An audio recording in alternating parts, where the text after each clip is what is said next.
Oi, gente, bom dia. Tô fazendo devocional com a mamãe e a gente tava falando aqui, a gente tá lendo 1 Coríntios 10. E eu não sei se vocês sabem, mas a divisão da Bíblia que a gente tem hoje, que é em capítulo, em versículo, não é algo que sempre esteve na Bíblia. Ela foi dividida, eu não vou lembrar, era 1300, 1400, por essa época aí, por também não vou lembrar, mas foi um estudioso, assim, da igreja, e ele dividiu a Bíblia em capítulos e em versículos. Tanto que, no Novo Testamento, quando Jesus vai citar trechos do Antigo, ele nunca fala lá em Provérbios 31:2. Não, ele só fala lá em Provérbios. Porque o livro existia, Provérbios, Crônicas, mas essa divisão de capítulo e versículo não. E por isso que é muito legal às vezes a gente ver, quando a gente fala, vou ler um capítulo isolado da Bíblia hoje.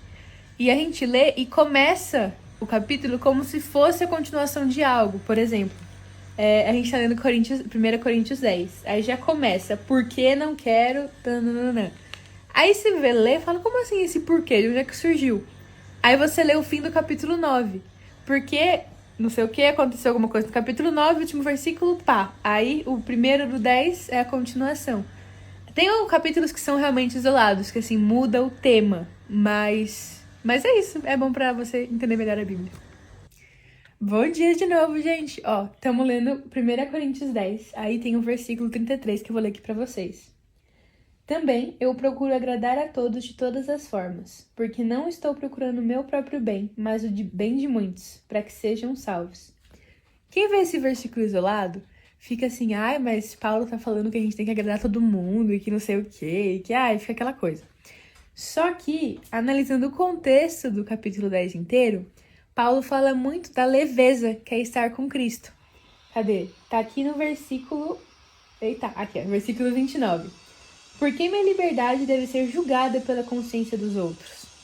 Ou seja, o contexto do versículo fala que estar em Cristo é algo leve, que é você estar bem e também querer o bem dos outros, sem pôr os outros na sua frente ou você na frente dos outros, mas pondo Deus em primeiro lugar, sendo bom para os outros para glorificar a Deus.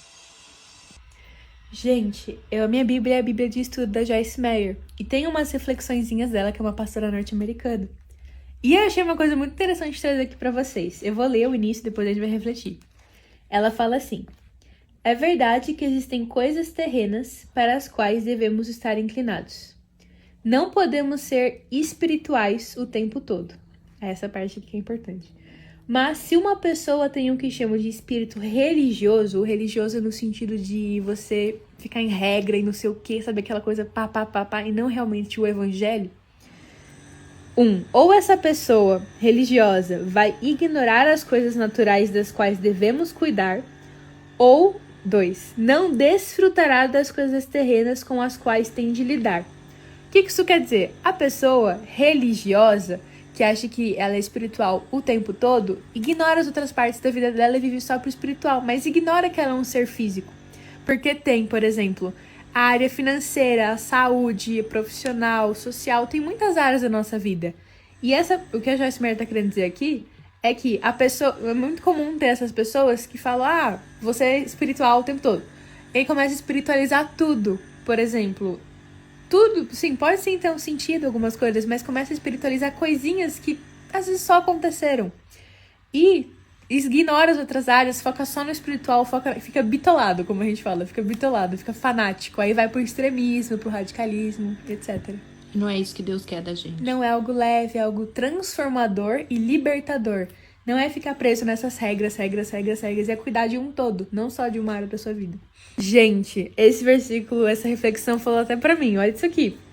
A pessoa religiosa que fica só no espiritual sempre fará com pressa as coisas do mundo e tentará se voltar para alguma atividade espiritual, pensando que só então poderá se sentir bem consigo mesmo. E outra coisa, ela só é capaz de sentir a aprovação de Deus quando faz as coisas que acha que são espirituais. Isso, gente, gera uma pressão, gera uma autocobrança, mas não é assim. Estar com Deus é algo leve. É você ter o momento de fazer as coisas espirituais, ter o momento de fazer as coisas terrenas. Nos comunicarmos com Deus enquanto lavamos a roupa. E de igual modo quando estamos de joelho. Eu, pessoalmente, acredito que Deus prefere uma pessoa que fale com ele constantemente ao longo do dia do que uma que acerta o relógio para que em determinada hora possa gastar determinado tempo com ele. Então, logo aquele momento se acaba, ela corta a comunicação com Deus até o dia seguinte. Eu faço muito isso. Tem um outro versículo, não lembro o número dele, mas é assim, andai constantemente em oração. E você fica, como assim? Fica no quarto trancado orando o dia inteiro? Você pode fazer isso, mas significa ficar aqui orando em espírito, que é orando na mente, falando com Deus na mente, porque ele vê nossos pensamentos. Por exemplo, ontem mesmo, meus pais estavam no jantar, eu tava arrumando o quarto. Aí eu ficava falando em voz alta, ficava falando na mente, não sei o que, aí falava, não necessariamente fazendo algo espiritual, eu tava arrumando o quarto, mas falando com ele constantemente, igual falou. Às vezes até você acabou construindo uma intimidade com ele mais profunda nesses pequenos momentos do que ela falou. Você ora 15 minutos seguidos por dia e depois esquece dele o resto do dia, entendeu?